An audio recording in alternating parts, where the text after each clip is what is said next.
नमः शिवाय। शिवजी सदा सहाय। ओम नमः शिवाय। गुरुजी सदा सहाय। श्री शिव पुराण महात्म्य। शौनक जी के साधन विषयक प्रश्न करने पर सूत जी का उन्हें शिव पुराण की उत्कृष्ट महिमा सुनाना। श्री शौनक जी ने पूछा, महाज्ञानी सूत जी, आप संपूर्ण सिद्धांतों के ज्ञाता हैं प्रभु। मुझसे प्राणों की कथाओं के सार तत्व का विषय रूप से वर्णन कीजिए। ज्ञान और वैराग्य सहित भक्ति से प्राप्त होने वाली विवेक की वृद्धि कैसे होती है तथा साधु पुरुष किस प्रकार अपने काम, क्रोध आदि मानसिक विकारों का निवारण करते हैं। इस घोर काली काल में जीव प्राय असुर स्वभाव के हो गए हैं। उस जीव समुदाय को शुद्ध देवी संपत्ति से युक्त बनाने के लिए सर्वश्रेष्ठ उपाय क्या है?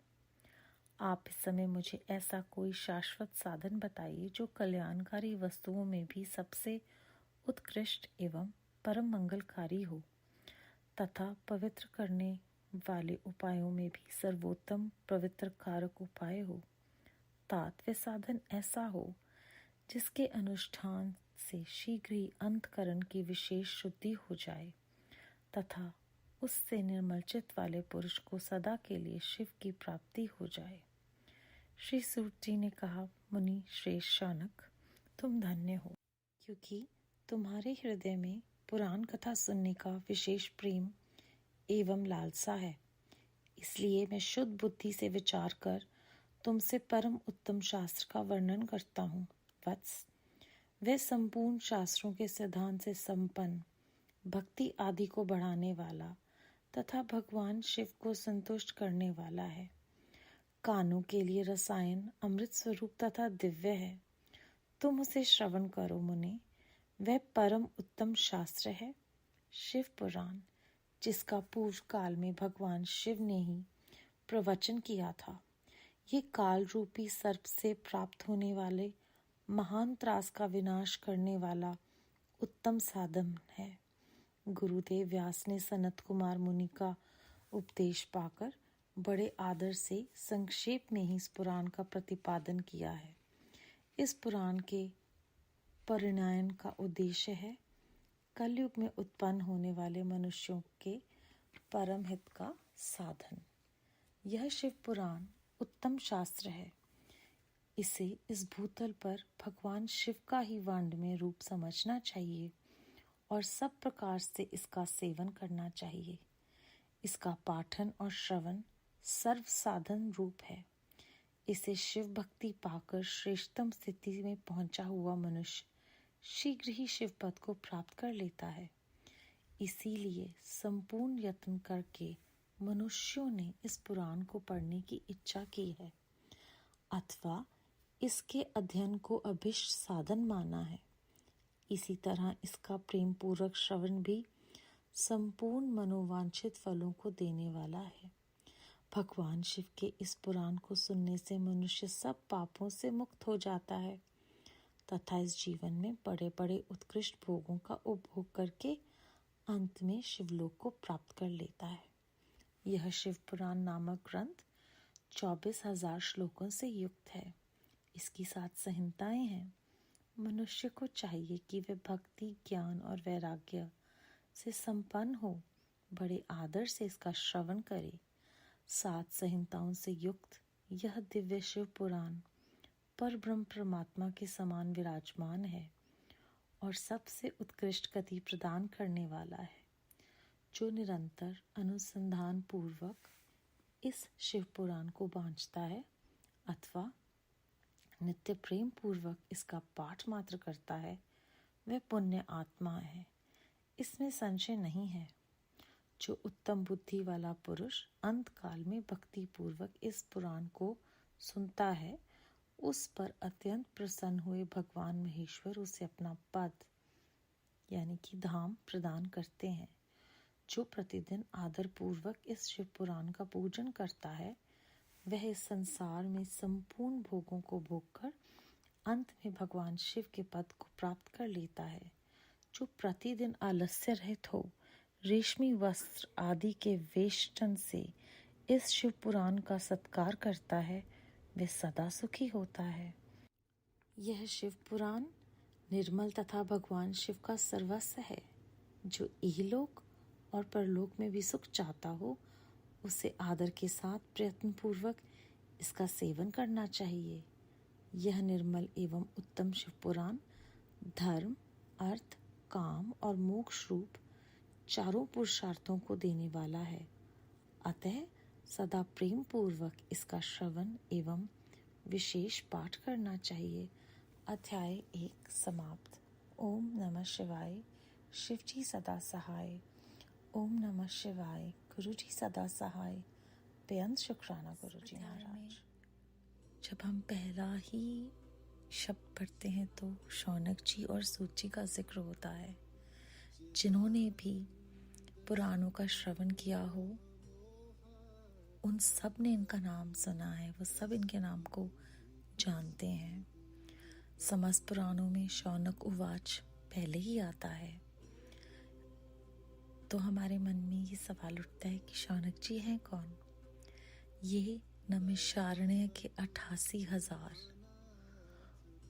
ब्रह्मवादी ऋषियों में प्रधान ऋषि थे। भृगुवंश से उत्पन्न होने से भार्गव और शुनक के पुत्र होने के कारण इनका नाम शौनक पड़ा था। नैमिषारण्य वन में इन्होंने महाभारत और समस्त पुराण जो हैं वो सूची से सुने थे। यह जनमेजा के पड़पौत्र हैं और अर्जुन की 6ठी पीढ़ी से हैं। शिव पुराण के आरंभ में हमारे मन में प्रश्न आता है सबके कि ये सूची कौन है और ये पुराण की कथा क्यों सुना रहे हैं। तो आइए जानते हैं इसके बारे में। सूची जो है वो गुरु शिष्य परंपरा जो शौनक जी ने स्थापित की थी और जिसके द्वारा उन्होंने यज्ञ भी आयोजित किए जिसमें वो यज्ञ शिक्षा देते थे। तो ये शिक्षा कहाँ दी जाती थी और ये सब कैसे प्रारंभ हुआ उसके पीछे कथा है। इन यज्ञों में शौनक जी मुख्य यजमान थे। तो नैमिषारण्य में गुरुकुल में उन्होंने यज्ञ करने के लिए ये स्थान को चुना। इसके पीछे जो कथा है उसके अनुसार कहा जाता है कि शौनक ऋषि ज्ञान की पिपासा शांत करने के लिए ब्रह्मा जी के पास गए। ब्रह्मा जी ने उन्हें चक्र दिया और कहा कि इसे चलाते हुए चले जाओ। जहाँ चक्र की नेमी परिधि गिरे उसे पवित्र स्थान समझकर वहां आश्रम स्थापित कर लोगों को ज्ञानार्जन कराओ। शौनक ऋषि के साथ कई अन्य ऋषिजनों ने इसी प्रयोजन के साथ उनके साथ जाने का निश्चय लिया। गोमती नदी के तट पर चक्र की नेमी गिरी और भूमि में प्रवेश कर गई। तभी से यह स्थल चक्र तीर्थ तथा नैमिषारण्य के नाम से विख्यात हुआ। जनश्रुति के अनुसार नैमिषारण्य का नाम निमिषा का अपभ्रंश है जिसका अर्थ होता है नेत्र की आभा। वैदिक काल में यह तपस्थली एक प्रमुख शिक्षा केंद्र के रूप में विख्यात थी। यहाँ पर जो यज्ञ सत्र होता था वो 1000 दिनों का होता था। इस प्रकार के यज्ञ में आहुति तथा मंत्र पाठ का काम प्रतिदिन थोड़े समय का होता था। शेष समय खाली रहता था। पर यज्ञ में भाग लेने वाले ऋषि ना तो यज्ञ स्थल से कहीं और जा सकते थे और ना ही कोई लौकिक काम कर सकते थे। इसलिए समय बिताना कठिन हो जाता था। सारे ऋषियों ने मिलकर एक दिन विचार किया कि खाली समय बिताने के लिए भगवान वेदव्यास द्वारा अवष्कृतित पुराण पर अपना विचार बताया। तो व्यास जी ने प्रसन्न होकर कहा कि पुराण ग्रंथों का ज्ञान प्राप्त करने के लिए आप रोमहर्षण को यज्ञस्थल पर आसन देकर उनसे खाली समय में नवीन ज्ञान को प्राप्त करो।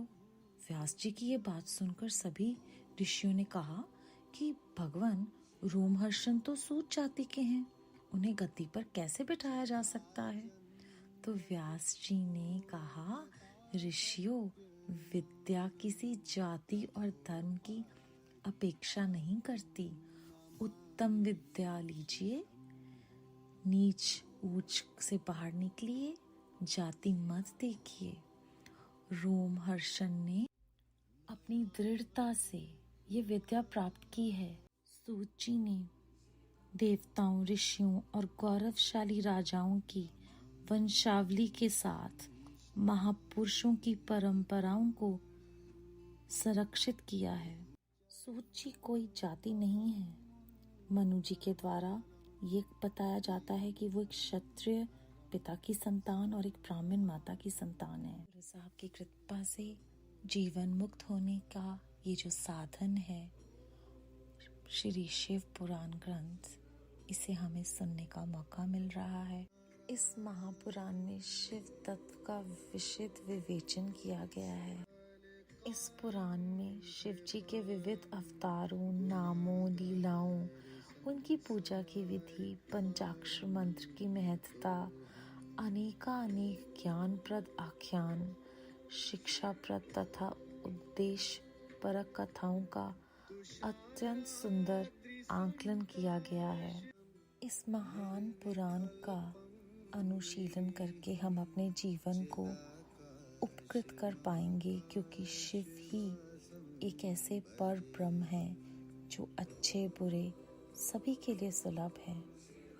ये उनकी विलक्षणता और अद्वितीयता ही है कि जहाँ अन्य साधनों में तमोगुण की उपेक्षा की जाती है, वहीं शिव तमोगुण का परिष्कार कर उसे सत्व के रूप में परिवर्तित कर देते हैं।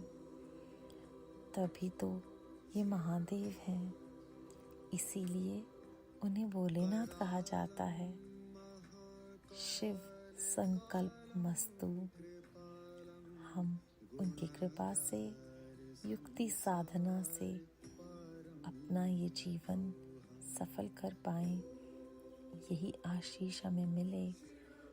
बेअंत शुक्राना गुरुजी महाराज, बेअंत शुक्राना। ओम नमः शिवाय। शिवजी सदा सहाय। ओम नमः शिवाय। गुरुजी सदा सहाय।